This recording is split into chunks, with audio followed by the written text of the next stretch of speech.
मैंने कई खबरें देखी हैं कि इंडिया के भी और पाकिस्तान के भी जो कट्टर मुसलमान हैं, जहाज़ के अंदर नमाज़ पढ़नी शुरू कर देते हैं। और वो जो बेचारी एयर होस्टेसेस प्लीड कर रही हैं कि बैलेंस जो है हमारा खराब हो रहा है, जहाज गिर ना जाए, लेकिन ये मानते नहीं। देखें, ये फतूर जो है ना मुसलमानों का, ये जब तक खत्म नहीं होगा, मुसलमान आज़ाद नहीं होंगे। मॉडर्न दुनिया के अंदर अगर आपने आज़ाद होके रहना है, हुँ, तो मज़हब को प्राइवेट बनाएँ हुँ, और पब्लिक के अंदर सियासत जो है, वो इंटरनेशनल प्रिंसिपल्स पे होनी चाहिए। जी। तो मुसलमान क्यों ना ये सीख लें। थे वो फंड करते थे ईरान के हुँ, खिलाफ, हुँ, वो मसला ख़त्म हो गया है। हुँ, सऊदी तो खुद कह रहे हैं कि हम सब हदीसें उदूसें जो हैं उनको ख़त्म करो और सिर्फ़ कुरान शरीफ की जो एक मॉडर्न इंटरप्रिटेशन करो। अगर ये हो जाए तो सारी दुनिया के मुसलमान भी आज़ाद हो जाएँगे। महज ये इल्ज़ाम लगाना कि हर मुसलमान बाय बर्थ टेररिस्ट है, ये एक बेहुदा किस्म का इल्ज़ाम है। तो अभी बेहद नुकसान पहुँचाया है। और आम लोग जो हैं पाकिस्तानी, जिनको मैं बड़ा करीब से जानता हूँ, उनमें और बाकी दुनिया के लोगों में कोई फ़र्क नहीं है। नवाज़ शरीफ खुद मेरे ख़्याल से is a business minded person, जहाँ उन्होंने देखा कि नुकसान ही नुकसान है, वो उससे अलग हो जाएँगे। ये आइडियोलॉजिकल ख़ानदान तो नहीं है, ये करें। अब पाकिस्तानी बिल्कुल। कहते हैं जी बलूचिस्तान में इंडिया भी करवाता है, व्हिच इज़ वेरी पॉसिबल। अगर आप कश्मीर के अंदर क्रॉस बॉर्डर वो हो रहा है काम, तो अगर इंडिया के बस में हो, वो बलूचिस्तान में क्यों नहीं करवाएँगे?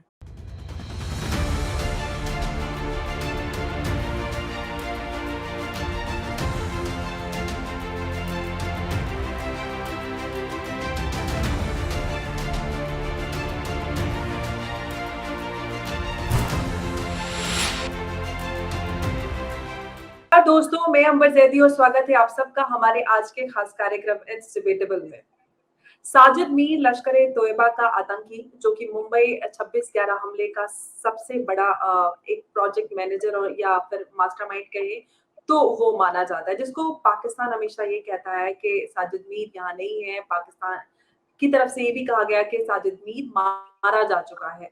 लेकिन अब हम निकी एशिया की रिपोर्ट की हम माने तो उनके हिसाब से उन्होंने एक एफबीआई ऑफिशियल को कोट करते हुए पूरी रिपोर्ट को छापा है और उन्होंने हालाँकि उस एफबीआई ऑफिशियल का उन्होंने नाम नहीं मेंशन किया है, लेकिन रिपोर्ट में ये बताया गया है कि लाहौर एंटी टेरर कोर्ट ने साजिद मीर को 15 साल की सज़ा सुनाई है टेरर फंडिंग और टेरर एक्टिविटीज़ में इन्वॉल्व होने के चलते। साजिद मीर पाकिस्तान का वो आतंकी है जो सबसे ज़्यादा खतरनाक माना जाता है। भारत की अगर हम इंटेलिजेंस एजेंसीज़ की बात करें तो सबसे ज़्यादा खतरनाक हाफ़िज़ सईद और से भी ज़्यादा खतरनाक भारत की एजेंसीज़ ने उसको कहा है। एफबीआई ने $5 मिलियन का इनाम भी घोषित किया हुआ है। एफबीआई की मोस्ट वांटेड लिस्ट में साजिद मीर रहा है। तो हालाँकि पाकिस्तान की तरफ से पब्लिकली कोई भी इन्फॉर्मेशन अभी तक अवेलेबल नहीं है और इसी सब पे आज मेरे साथ चर्चा के लिए जुड़े हैं डॉक्टर इश्तियाक अहमद साहब।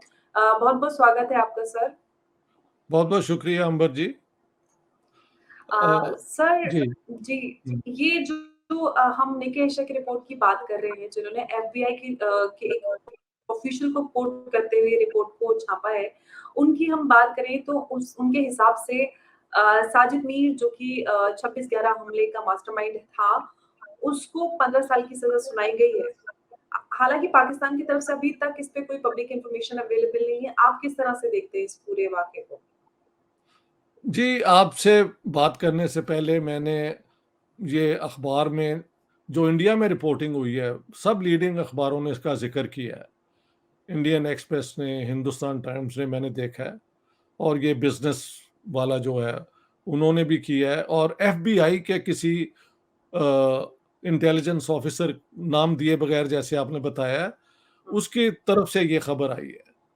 लेकिन फिर पाकिस्तान की तरफ से मैंने कोशिश की कि कोई किसी अखबार में, किसी सोशल मीडिया पे या कहीं इशारे से भी इसको माना गया हो। मगर खबर ये है, जैसे आप बता रही हैं और मैंने भी पढ़ा है, कि 15 साल सज़ा उन्हें हुई है साजिद मीर को फॉर टेररिस्ट फंडिंग और प्रोबेबली टेररिज्म में इन्वॉल्वमेंट के लिए भी। तो पाकिस्तान में जैसे ये था, कहा जाता था कि वो तो पाकिस्तान में है ही नहीं, और ये भी था कि ही इज़ डेड। तो शायद इसलिए मुश्किल है, अगर ये बात दुरुस्त है और ये एक वैसे ही एक खबर ही नहीं है बल्कि हकीकत है, अगर ये हकीकत है तो पाकिस्तान में शायद इसको एडमिट करना मुश्किल हो रहा है। लेकिन ये ऐसा मौका है कि पाकिस्तान में अब शिकंजा जो है ना, वो टाइट यानी सख्त हो रहा है पाकिस्तान के ऊपर। जो बाइडेन के आने के बाद और एफएटीएफ की लिस्ट पे पाकिस्तान का इतनी देर तक जो रहना है, और इस पूरे बहरान के अंदर जब इमरान खान पहले पावर में, फिर पावर से निकाले गए, फिर पाकिस्तान की पूरी हर रोज़ सियासत में ये जो एक तूफ़ान सा मच रहा है, इतनी एनर्की किस्म की सिचुएशन में मुझे लगता है कि अगर ये वाक़ई खबर दुरुस्त है, तो इसका मतलब है पाकिस्तान जो की जो इन्वॉल्वमेंट थी ना एक ज़माने में, और उसमें कोई शक नहीं है।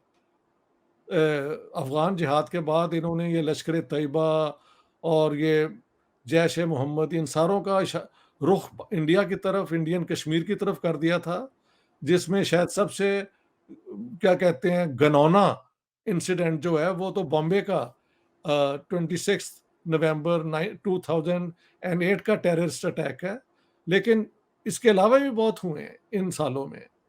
तो पाकिस्तान में अब इस एक्टिविटी पे और भी मैं समझता हूँ प्रेशर रहेगा, क्योंकि पाकिस्तान फाइनेंशियली, इकोनॉमिकली इतनी बुरी हालत में है।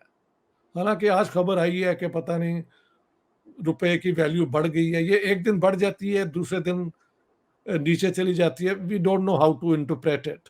लेकिन पाकिस्तान को अब प्रेशर इतना है कि इन चीज़ों से ना गुरेज़ करना पड़ेगा, डी-लिंक करना पड़ेगा, ये लफ्ज़ है कि अब करते हैं कंप्लीटली या नहीं, ये एक और बात है।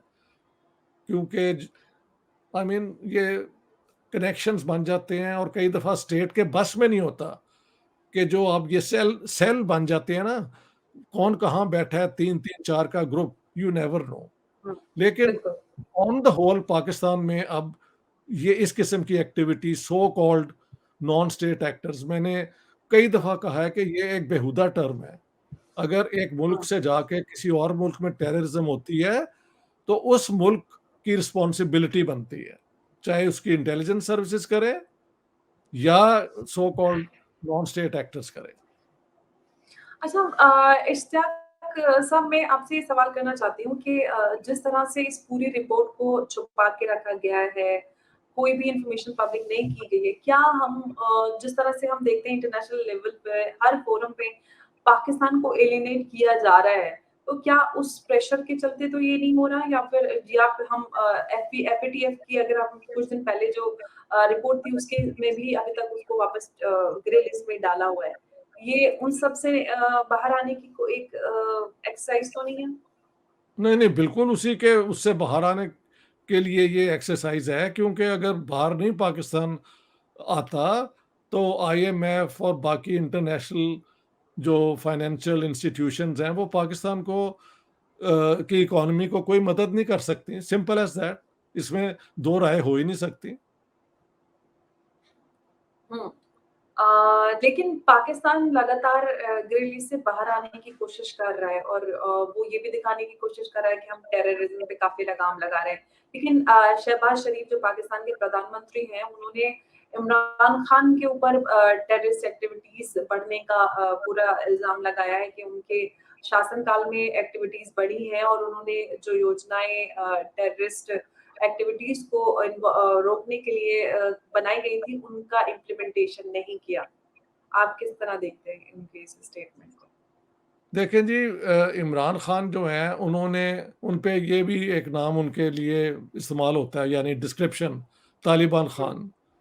हुँ, तो तालिबान के साथ कनेक्शन, ये वो मतलब गुफ्तगू, उनका एक मौक़िफ़ है कि हुँ, अफ़गानिस्तान का इश्यू कभी मिलिट्री एक्शन से नहीं हल हो सकता, और क्योंकि अमेरिकन्स ने मिलिट्री एक्शन किया, इसलिए वो हम्म, उसको मानते नहीं है। लेकिन बैकग्राउंड तो ये है कि अमेरिकन्स जो है अफगानिस्तान से पैकअप करके चले गए थे।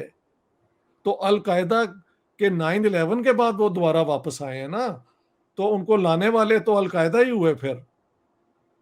Americans had packed and left Afghanistan. ये सच्ची बात है। उनको वापस लाया गया, या वापस वो आए जब ये टेररिस्ट अटैक हुआ है अपना अमेरिका के अंदर, समझ गई आप? तो जी, इमरान खान के वहाँ पे इस किस्म के बयान जो हैं, लोगों ने प्रो तालिबान इंटरप्रेट किए, और क्योंकि वो रेडिकल इस्लाम पे बहुत ज़ोर, इस्लामोफोबिया पे बहुत ज़ोर, तो शहबाज शरीफ पॉलिटिकली एक बात करना चाहते हैं कि उनके दौर में टेररिज्म बढ़ा है। हाँ, टेररिज्म किस किस्म का बढ़ा है? ये जो टीपीपी और इस किस्म की जो है ऑर्गेनाइजेशंस, उन्होंने पाकिस्तान के अंदर टेररिज्म किया है। लेकिन इमरान खान के दौर में कोई इंडिया पे तो टेररिज्म, पुलवामा पुलवामा जो है, अगर उसको उस जैश ए मोहम्मद ने इल्ज़ाम लगाया जाता है किया है, उसके अलावा तो कोई ऐसा मतलब टेररिस्ट यानी प्रो टेररिस्ट एक आप अपॉलजीज़ कह सकते हैं उस दौर में थी। लेकिन टेररिस्ट एक्ट बहुत बढ़ गए थे, externally I don't think so. तो अपना लेकिन हमें हम अगर कश्मीर में देखें तो लगातार इन्फिल्ट्रेशन तो रहा है टेररिस्ट का कश्मीर में। वो तो कांस्टेंट है, वो कभी भी खत्म नहीं हुआ। ये 1989 के बाद वो होता ही रहा है। तो उसमें सिर्फ इमरान खान पे इल्ज़ाम नहीं लग सकता। नवाज़ शरीफ की हुकूमत में भी महज इस किस्म की क्रॉस बॉर्डर एक्टिविटी होती रही है। तो वो तो जी, पाकिस्तान की जो इलेक्टेड गवर्नमेंट्स है ना, उनके बस में नहीं है। ये जो ये जो इस किस्म के है ना, लश्कर-ए-तैयबा और जैश-ए-मोहम्मद और बाकी ऑर्गेनाइजेशंस, उनके अपने लिंकेज जो हैं, रोग एलिमेंट्स जो स्टेट के अंदर हैं, उनके साथ हैं। कुछ लोग तो कहते हैं डीप स्टेट के साथ भी कनेक्टेड हैं, और वो इलेक्टेड गवर्नमेंट्स के बस की बात नहीं है। लेकिन इमरान खान की जो है ना, वो क्या कहते हैं, लफाजी, वो हाँ, बहुत इस्लामिस्ट किस्म की रही है। तो शहबाज शरीफ अगर कह रहे हैं तो शायद उस यूज़ ऑफ टर्मिनोलॉजी पे आप कह सकते हैं इमरान खान को इल्ज़ाम दिया जा सकता है। लेकिन पाकिस्तान से बाहर उस दौर में टेररिज्म बहुत उनके दौर में बढ़ा है, ये मुझे नहीं, ऐसे नहीं मुझे लगता। बाहर नहीं मेरे ख्याल से वो पाकिस्तान के अंदर उन्होंने कहा है, पाकिस्तान के अंदर। हाँ, पाकिस्तान के अंदर तो हुआ है, ठीक है, वो पाकिस्तान के पाकिस्तान अंदर के की अंदर उन्होंने हुआ है। बात की है कि पाकिस्तान के हाँ, अंदर लेकिन आतंकी हमले बढ़े हैं उनके बात ये दौर है में। कि तालिबान के साथ नवाज़ शरीफ साहब की सबसे पहले अपना हुई थी एक्टिविटी। जब ये हुकूमत में होते हैं तो इनको मजबूरन भी ये सारा कुछ करना पड़ता है। तो अब क्योंकि इमरान खान बाहर निकल गए हैं और शहबाज शरीफ आए हैं, और इस दफ़ा ना शहबाज शरीफ के बस में है, ना किसी और के बस में है कि इस एक्टिविटी को मेंटेन कर सकें। तो अब अगर Shehbaz Sharif is scoring a point politically तो ठीक है। अच्छा इश्तियाक साहब अभी जो ब्रिक्स मीटिंग हुई, ब्रिक्स देशों की मीटिंग हुई जिसको रशिया और इसमें चाइना और इंडिया, हमने देखा कि कहीं न कहीं रशिया भारत और चाइना को नज़दीक लाने में एक भूमिका निभा रहा है। दूसरी तरफ पाकिस्तान का उसमें कोई इन्वॉल्वमेंट नहीं है, उसका मेंबर भी नहीं है। पाकिस्तान में ये एक खबर उड़ाई जा रही है कि भारत ब्लॉक कर रहा है पाकिस्तान को।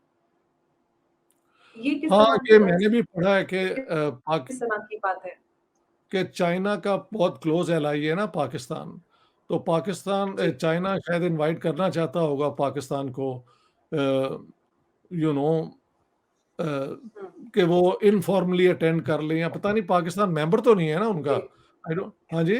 जी, जी, जी, मेंबर नहीं ब्रिक्स देशों का। हाँ, नहीं, नहीं, वो ब्रिक्स का एक मेंबर नहीं है ऑब्जर्वर कोई। ऑब्जर्वर के तौर पे आ सकते हैं। हुँ, तो कहा जा रहा है कि इंडिया ने उसे ब्लॉक कर दिया, लेकिन चाइना ने उसे फिर एक्सेप्ट कर ही लिया ना, क्योंकि मीटिंग तो हुई है जहाँ पे इंडिया भी है और चाइना जी, भी है। वर्चुअल मीटिंग जी, हाँ, वर्चुअल ये मीटिंग हुई थी। ज़्यादा सिग्निफिकेंट है कि चाइना ने उस मीटिंग में हिस्सा ले लिया है, इंडिया भी वहाँ है और शायद रशिया, जो भी उसके मेंबर हैं।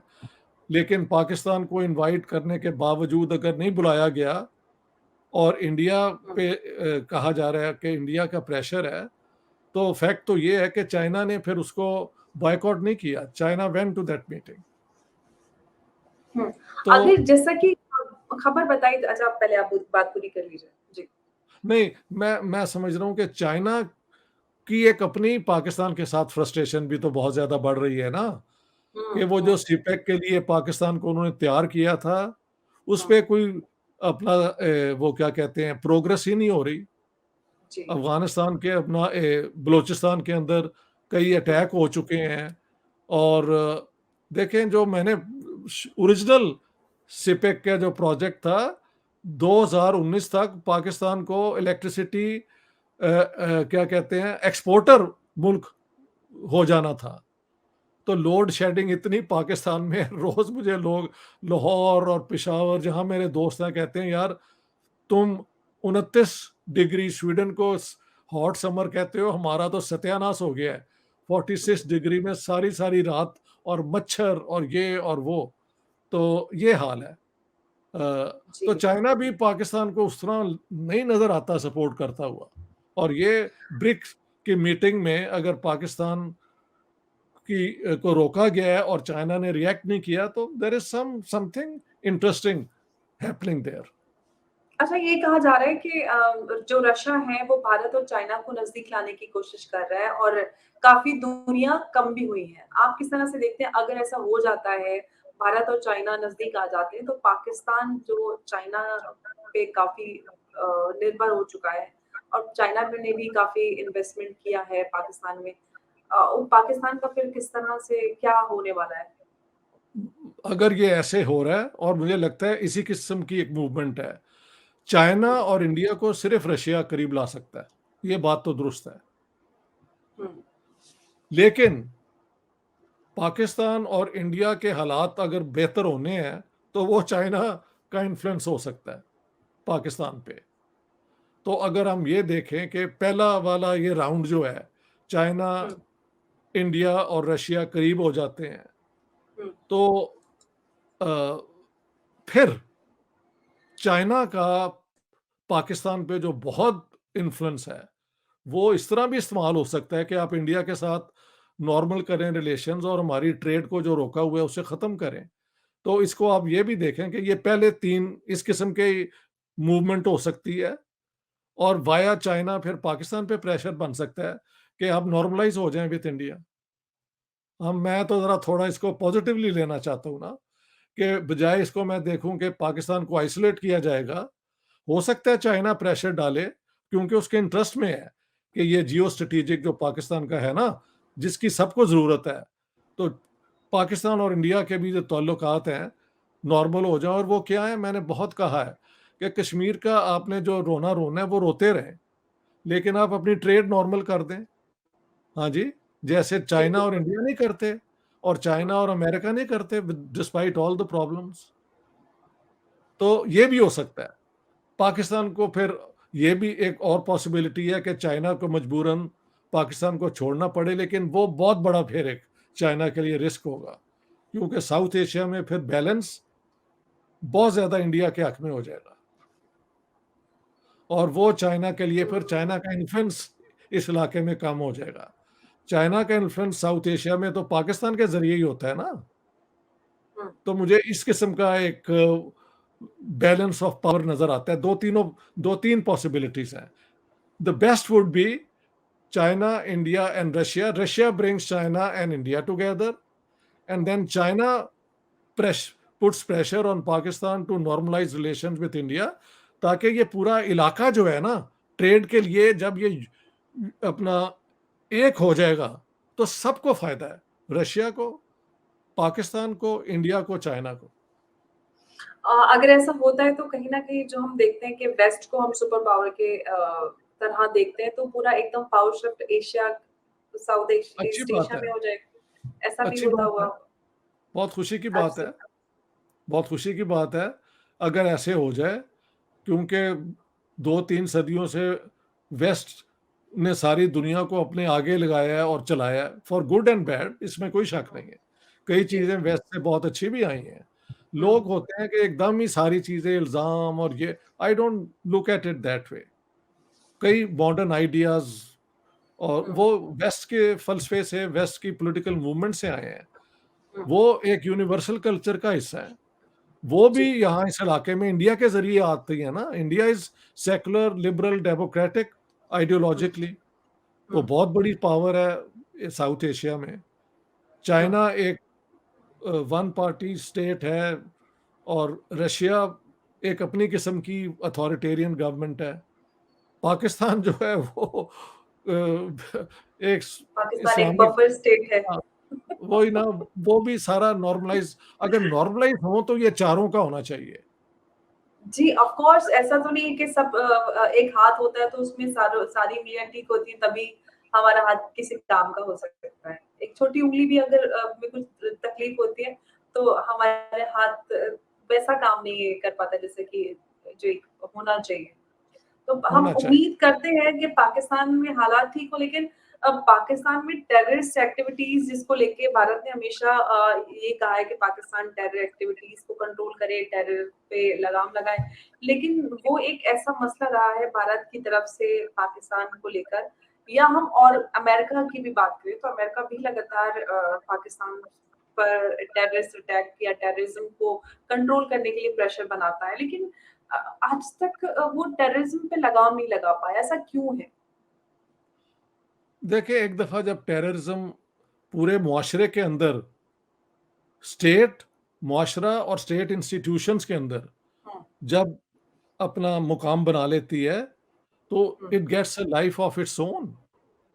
मैंने कई दफ़ा बताया कि पाकिस्तान के जनरल हेडक्वार्टर्स, जिसको आप हुँ, डीप स्टेट एस्टेब्लिशमेंट का क्या कह सकते हैं, मेन फिजिकल वहां से होता है, उसके ऊपर अटैक हो गया था। और वहां घुस के इन्होंने पता नहीं एक ब्रिगेडियर या कर्नल किसको मार मुर भी दिया था। तो इस टेररिज्म ने पाकिस्तान को भी बेहद नुकसान पहुंचाया है। और आम लोग जो हैं पाकिस्तानी, जिनको मैं बड़ा करीब से जानता हूँ, उनमें और बाकी दुनिया के लोगों में कोई फ़र्क नहीं है। ये इतना मैं इंडिया में देखता हूँ, या मुझे कहना पड़ेगा प्रोपेगेंडा, के जहाँ मुसलमान बच्चा पैदा होता है तो उसको कहा जाता है कि ये काफ़िर हैं, ये कभी मैंने नहीं ऐसे किसी को कहते हुए सुना, ऑनेस्टली। यानी काफ़िर-कुफ़र के वर्ड हो हैं, इसमें कोई शक नहीं है। लेकिन क्या हर मुसलमान को ये सबक दिया जाता है कि तुम बच्चे बहुत पैदा करो? ये बकवास है बिल्कुल। पाकिस्तान के खिलाफ और मुसलमानों के खिलाफ ये प्रोपेगेंडा भी, इसको हमें अपोज़ करना चाहिए। ये 1-2% लोग होते हैं जो इसमें इन्वॉल्व हो जाते हैं, उनको उसमें बेतहाशा इकोनॉमिक फ़ायदे भी होते हैं। वो ड्रग ट्रेड भी चलाते हैं, वो आर्म्स सप्लाई भी करते हैं, उनकी हुँ, इनकम्स भी बहुत होती हैं। आम बंदा हुँ, तो सुबह-शाम से कोशिश कर रहा होता है कि किसी तरीके से घर में खाना आ जाए आज के दिन के लिए। बिल्कुल। तो मैं ये जी, सारी बिल्कुल आप पाकिस्तान पे तनकीद को मानते हुए, स्टेट लेवल पे हुँ, आम बंदों के ऊपर ये इल्ज़ाम लगाना कि हर मुसलमान बाय बर्थ टेररिस्ट है, ये एक बेहुदा किस्म का इल्ज़ाम है। बिल्कुल ये बेहुदा आपने इल्ज़ाम है। बिल्कुल ये बात ऐसा नहीं है कि आम लोगों को तो नहीं कह सकते कि आम लोग टेररिस्ट हैं, अगर आम लोग हो जाए तो फिर तो बहुत मुश्किल हो जाएगी। हाँ, लेकिन वही है कि हम अगर पाकिस्तान में जो ये टेररिस्ट एक्टिविटीज़ हैं या ये जो एलिमेंट्स हैं जिसको लेकर अमेरिका की बात करें या भारत की भी बात करें या वो खुद एफएटीएफ की ग्रे लिस्ट में है, खुद उनकी बदतरीन हालत है। अगर कोई एक ऐसा आप कोई पार्टी या फिर किसको इस तरह से देखते हैं कि जो पाकिस्तान में जो हालात हैं अभी, वो बेहतर बना सकते हैं? कौन उम्मीद नज़र आती है आपको पाकिस्तान को लेकर? देखिए, लेट्स से कि शहबाज शरीफ की हुकूमत स्टेबल हो जाती है। हुँ, शहबाज शरीफ के पास कोई चॉइस नहीं है, बल्कि दुनिया के प्रेशर के तहत ये सारे इकदामात उसे पूरे करने पड़ेंगे। हुँ, शहबाज शरीफ खुद मेरे ख्याल से is a business minded person, जहाँ उन्होंने देखा कि नुकसान ही नुकसान है, वो उससे अलग हो हुँ, जाएँगे। ये आइडियोलॉजिकल ख़ानदान तो नहीं है। हुँ, इमरान खान साहब तो आइडियोलॉजिकल इंसान है ना, फुल ऑफ आइडियोलॉजी। हुँ, लेकिन ये तो बिज़नेस माइंडेड खानदान है और बिजनेस माइंडेड लोग जो हैं वो फैसले हकीकत को देख के करते हैं। तो एक ज़माने में टेररिज्म सारियों को सूट करता था, जो हुकूमतें थीं वो भी फ़ायदा उठाती थीं। बेनज़ीर भुट्टो ने खुद कहा है कि मैंने तालिबान को एस्टैब्लिश तो हमने किया, उनका मिनिस्टर था फ़रहतुल्लाह बाबर, उसने कहा है कि टेररिज्म हमने अपना तालिबान हमने क्रिएट करे हैं किए हैं। तो ये कौन है जिन्होंने इसमें इन्वॉल्व नहीं हुआ? लेकिन वो एक और दौर था। उस दौर में अमेरिका को पाकिस्तान की इतनी ज़्यादा मदद चाहिए थी, उन्होंने आँखें बंद करके सब कुछ होने दिया है। सत्यानाश पाकिस्तान का हुआ, आई टेल यू। एब्सोल्युटली, वो तो नज़र आता है, बिल्कुल। वो हम सब हाँ, जानते हैं कि पाकिस्तान में जो हालात हैं, ये टेररिज्म पाक सबसे ज़्यादा अगर किसी को तंग करता है, पाकिस्तान में ही टेररिस्ट अटैक होते हैं, आम लोग मारे जाते हैं। हम जो टेरर पेशावर स्कूली बच्चे मारे गए थे, जिसमें बिल्कुल, 150 बहुत लगभग कुछ हुआ है। करीब लोग मारे गए थे। हाँ, ठीक है। मासूम बच्चों के साथ ऐसा होता है। और इंडिया को भी बहुत यानी हमलों का सामना करना पड़ा है, जिसकी कोई जवाज़ नहीं है मैं समझता हूँ। बिल्कुल गलत है, आप किसी के मुल्क में जाके ये करें। अब पाकिस्तानी बिल्कुल। कहते हैं जी बलूचिस्तान में इंडिया भी करवाता है, व्हिच इज़ वेरी पॉसिबल। अगर आप कश्मीर के अंदर क्रॉस बॉर्डर वो हो रहा है काम, तो अगर इंडिया के बस में हो, वो बलूचिस्तान में क्यों नहीं करवाएँगे? Why not? Tit for tat ही होती है ना इंटेलिजेंस सर्विसेज़ की। लेकिन all this must come to an end. Must come to an end because Pakistan has no choice. एक ज़माने में सऊदी थे, वो फंड करते थे ईरान के खिलाफ, हुँ, वो मसला ख़त्म हो गया है। हुँ, सऊदी तो खुद कह रहे हैं कि हम सब हदीसें-वदूसें जो हैं उनको ख़त्म करो और सिर्फ़ कुरान शरीफ की जो एक मॉडर्न इंटरप्रिटेशन करो। अगर ये हो जाए तो सारी दुनिया के मुसलमान भी आज़ाद हो जाएँगे। महल ईरान में भी एक ये मौलवियों से वो निजात हासिल कर लेंगे। हुँ। हाँ, हर जगह पे मौलवियों को सिर्फ़ नमाज़ पढ़ाने पे रखा जाए, दर्स करने पे कुरान शरीफ ये वो। सियासत जो है वो एजुकेटेड मुसलमानों के पास जो इंटरनेशनल लॉज़ को समझते हों, हुँ। इंटरनेशनल ऑब्लिगेशंस को समझते हों। आप मुसलमान भी रहना चाहते हैं, तो बिल्कुल आपका हक है। इसमें कोई मतलब दिस अच्छा, मेक्स ये आप जो इरशाद साहब आपने जो बात की है ना, ये हमेशा मेरे मन में भी सवाल उठता है। मैं हमेशा ये सवाल करती हूँ कि हम जिस तरह से पॉलिटिसाइज़ेशन ऑफ इस्लाम हुआ है और अभी तक हम पाकिस्तान में देखें या और भी मुल्कों में नज़र आता है, तो कहीं न कहीं इस्लाम का सहारा लिया जाता है और उसको एकदम पॉलिटिसाइज़ेशन या राजनीतिकरण करके उसको आम लोगों में इस तरह से इस्लाम को रिप्रेज़ेंट किया जाता है कि लोगों को लगता है जो पॉलिटिकल इस्लाम है, वही एक्चुअल इस्लाम है। तो क्या हम रिलिजन और पॉलिटिक्स को अलग होते हुए देख देख सकते हैं? ख़ास तौर से मैं इस्लाम की बात करती हूँ। अंबर जिस दिन ये हो जाएगा ना, तो तुम्हें और मुझे कोई अपोलोजेटिक किसी को एक्सप्लेन नहीं करना पड़ेगा। मॉडर्न दुनिया के अंदर अगर आपने आज़ाद होके रहना है, हुँ, तो मज़हब को प्राइवेट बनाएँ हुँ, और पब्लिक के अंदर सियासत जो है, वो इंटरनेशनल प्रिंसिपल्स पे होनी चाहिए। जी। तो मुसलमान क्यों ना ये सीख लें? मुसलमानों ने और क्या नहीं सीखा? मोबाइल नहीं इस्तेमाल करते, बिल्कुल। टेलीफ़ोन नहीं इस्तेमाल करते, हवाई जहाज़ पे नहीं बैठते और हुँ, मौलवी क्या करते हैं, मैंने कई खबरें देखी हैं कि इंडिया के भी और पाकिस्तान के भी जो कट्टर मुसलमान हैं, जहाज़ के अंदर नमाज़ पढ़नी शुरू कर देते हैं और वो जो बेचारी एयर होस्टेसेस प्लीड कर रही हैं कि बैलेंस जो है हमारा ख़राब हो रहा है, जहाज़ गिर ना जाए, लेकिन ये मानते नहीं। देखें, ये फ़तूर जो है ना मुसलमानों का, ये जब तक ख़त्म नहीं होगा, मुसलमान आज़ाद नहीं होंगे। मैं तो ये कहता हूँ कि वेस्ट ने जो ज़ुल्म किया व्हाटएवर, हुँ। बेस्ट ज़ुल्म ये है कि मुसलमानों के ऊपर पॉलिटिकल इस्लाम जो है ना, वो आप लगा दें। चाहे वो शिया हों या सुन्नी हों। Political Islam is politics, it's power game. उसमें स्पिरिचुअलिटी ज़ीरो हो जाती है। बिल्कुल, बिल्कुल सिंपल आपने है। सही कहा। हाँ, हुँ, बिल्कुल। तो अभी हम एक आपको पाकिस्तान मिसाल दूँ, एक मिसाल दूँ। जी। हुँ, लाहौर के अंदर जब मुहर्रम का ये जुलूस। प्रोसेशन जाता था, हाँ हुँ, जी, हुँ, हुँ, तो ये वो दौर है पाकिस्तान बनने से पहले का। अच्छा। तो वहाँ के हिंदू और सिख जो हुँ, हैं, हुँ, वो पूरे रास्ते में प्रोसेशन के फूल हुँ, चढ़ाते थे, फूल, वो जो है सबील और सारी बॉडी के चीज़ें किया ऊपर ये करते थे। जी, जी। सुन्नी मुसलमान जो हैं वो सबीलें लगाते थे, साथ हिंदू भी लगाते थे। हुँ, ये जो है ना करण थापड़ के ग्रैंडफ़ादर, ये एक बहुत अमीर फेमस फैमिली ऑफ लाहौर हैं।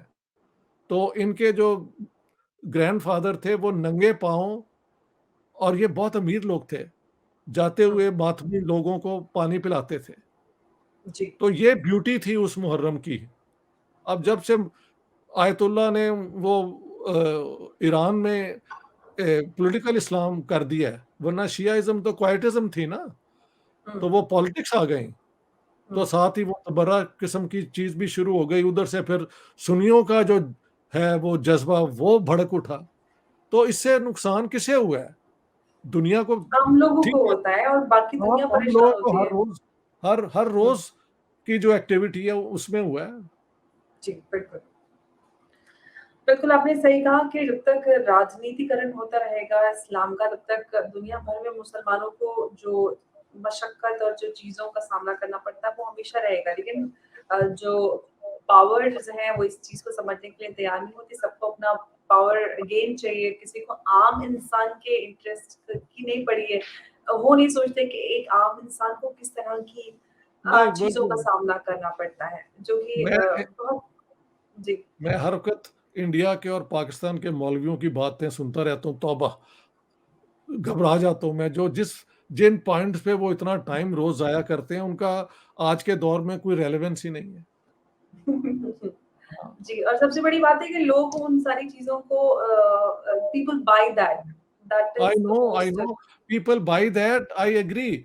यानी तहरीक-ए-लब्बैक के लाखों लोग सपोर्टर थे, लेकिन हुँ, रिमेंबर पाकिस्तान इज़ 220 मिलियन, लाखों हुँ, की सपोर्ट भी लाखों की है ना। हुँ, आम आदमी के पास बिल्कुल। टाइम नहीं है, मैं कह रहा हूँ, टाइम नहीं है। हुँ, हुँ, कई लोग, मैंने जब पंजाब की पार्टीशन पे वो रिसर्च की तो पता लगा लोगों को कलमा ही नहीं आता पूरा। They don't know how to recite the kalma जो हम सब जानते हैं। हुँ, क्योंकि बिल्कुल, बेचारे बिल्कुल। अनपढ़ लोग हैं, गाँव के अंदर पैदा हो गए, वहाँ पे ही रहे, ना किसी ने कभी स्कूल दिखाया, ना किसी मौलवी के पास गए, वैसे वो मुसलमान हैं। तो ये सारी चीज़ें ऐसे हुँ, ही हैं। हुँ। बिल्कुल, बिल्कुल आपने सही कहा। जी, बिल्कुल। जी तो हालात उम्मीद करते हैं कि हालात चेंज हो लेकिन शर्त ये है कि पाकिस्तान को टेररिज्म पर लगाम लगानी पड़ेगी और जो कि मुश्किल ही काम है क्योंकि पाकिस्तान से पूरी तरह अगर टेररिज्म खत्म हो जाएगा तो हो पाकिस्तान किस तरह जाए, चले हो जिस जाए तो दिन बहुत हो अच्छी बात है। जी, जी, जि जिस दिन हो जाएगा, पाकिस्तान को सबसे ज़्यादा फ़ायदा पाकिस्तान को होगा। ज़ाहिर है बाकी बिल्कुल। दुनिया को भी होगा, बाकी दुनिया को बिल्कुल, भी बिल्कुल। होगा। बाकी जी, दुनिया को शांति मिलेगी और बाकी वो खुद भी अपने आप सुकून में रहेंगे, आम लोगों की ज़िंदगी बेहतर होगी। जी। बहुत-बहुत शुक्रिया इश्तियाक साहब चर्चा में जुड़ने के लिए और आपने समय दिया उसके लिए बहुत-बहुत शुक्रिया। नमस्कार।